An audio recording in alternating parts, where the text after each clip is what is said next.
Now let's take a look at the standalone application Adobe Bridge. Under your File menu, you'll find Browse in Bridge. In CS5, there used to be a little button across a bar along the top called the Application Bar. In CS6, they found that the application bar was taking up too much very valuable screen real estate or territory, so they removed the application bar, although they did leave the workspace switcher. So you can use File, Browse in Bridge. They did leave in Mini Bridge the BR button. That will also launch Bridge. So you can click Mini Bridge and click Launch Bridge, or choose File, Browse in Bridge, or hit the BR button that you'll find down here to reveal an image in Bridge. Once Bridge is launched, it's a good idea to maximize. As a heavy Photoshop user who does a lot of personal photography and photography while I travel, I live in Bridge. Everything I open comes from Bridge. Every now and then I'll jump down to Mini Bridge, and because of the new layout in CS6, I find myself going there more and more often. But Bridge has one feature that I think is worth the price of the upgrade, or the price of admission if you bought this DVD. It is batch renaming. For anyone that manages large amounts of images, the names are very essential. And I hate the default name that my camera gives something. DSC something, or IMG something. So in Bridge, I'm going to make the previews a little larger by just sliding this to the right or left, and I'll choose Edit, Select All. The Tools menu contains most of the things that I use in Bridge, and the first choice is Batch Rename. Now, Bridge will batch rename anything. It can rename Word docs. It can rename PDF pages extracted as separate files. Bridge is simply a replacement for your operating system. It lets you navigate to any folder on your hard drive, or any inserted CD or flash disk or USB disk that you may have. So you could rename directly on your camera if your camera is plugged in and mounted on your desktop before even copying your files over. The first thing I do when I dump a batch of images, either from my phone or from my camera, is rename them. So under Tools, Batch Rename, I'll scoot this window up a bit. I'm going to not have such a long file name. I don't ever put the date and time in the file name because the metadata panel in Bridge shows that to me.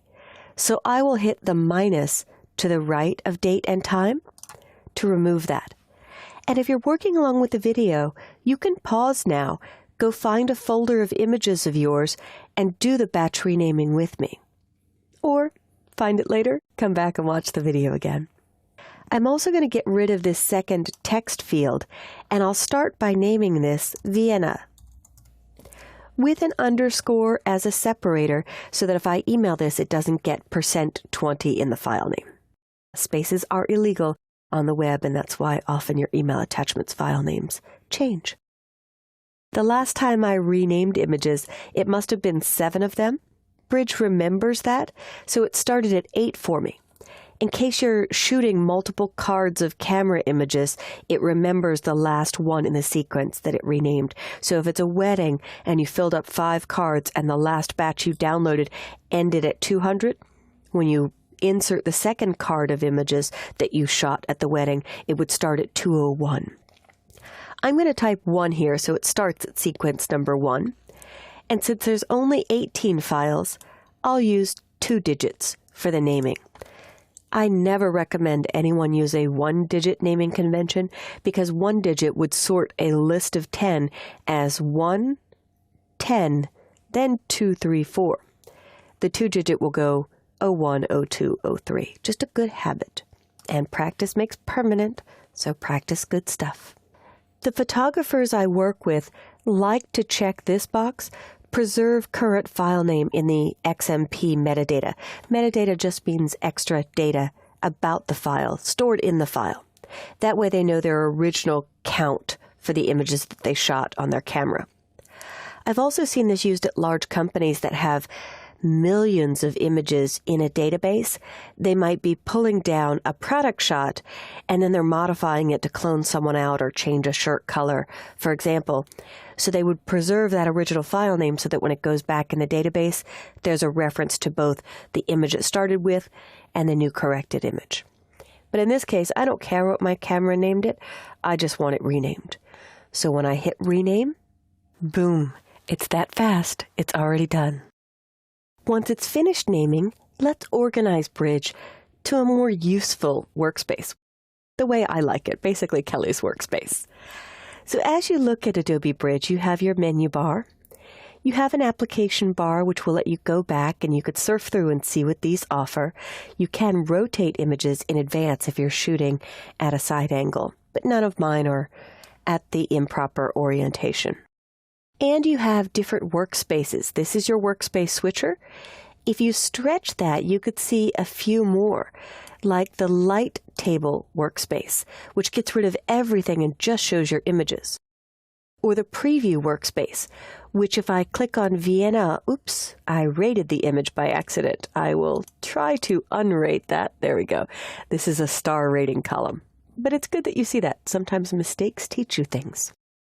So I'm going to click on just the icon itself, and it brings a large preview into the preview window so I can get a better look at my image. I could also make the preview size bigger or smaller for this content area if you want to see more of them. We'll start at Essentials because that's how it comes out of the box. And what I like to do is use this more valuable screen real estate for my thumbnails, my content. So I will drag Preview down to the lower left, Metadata and Keywords down to the lower left. I'm dragging them by their tab or their name. Then I will double-click, or if I double-click again, it's back. You can grab this darker gray area, looking for kind of these three little lines as a spot to grab, and drag it to the right so that content has more room. Finally, I can just see a little bit of the P in Preview, so I click on Preview, and I make my preview take up about half of my screen. I also like to get about 4 images across in the content area. So one click, not a double click, will preview each image. Finally, I don't like the favorites view. I call this the child-proof view or super easy view. In the favorites view on Windows, it's very helpful because it'll show my pictures, and the same on the Mac. You could see the pictures folder on my Mac. I'm going to click Desktop, and I prefer the folders view. When I click on folders, I can hit this little down triangle to expand the desktop and see the 2 folders that are sitting on there. The third is an alias, that's why it doesn't show up. That's what the little arrow means. Then I can expand Assets, click the triangle to the left of Jumpstart, and click directly on Vienna. If I was still in the Vienna folder, it would have shown me that automatically. But this way there's no mystery about what folder you're looking at. If I scroll down, I can expand my computer and see all the drives that I have inserted. Quite a few, because I do a lot of image work. But this is your tour of Bridge. The last thing I'll point out is if I want to see this image bigger, I click on it once and then double-click on Folders, and it collapses folders. The wider I make this, the more detail I get. And to see my folders again, I double-click and it expands again. If I still want this larger but want to see some of folders, then I can pull that up. So once I've finished with this workspace, I'll choose Window, Workspace, and New Workspace. This way I can name my Kelly workspace, and when I hit Save, Kelly will always show up here at the top in your workspace switcher area. You can also get to your workspace by clicking the arrow to the right of Metadata, or by choosing Window, Workspace, Kelly. Launch Bridge through File, Browse in Photoshop, and see if you can work along the video to arrange your workspace as I've shown. If you ever want to reset the workspace, if I go to Essentials, it's reset, but if it doesn't remember the position, under Window, Workspace, you could choose Reset Standard Workspaces. That doesn't maximize anymore, but I'll simply hit Maximize. I hope you enjoy Bridge as much as I do.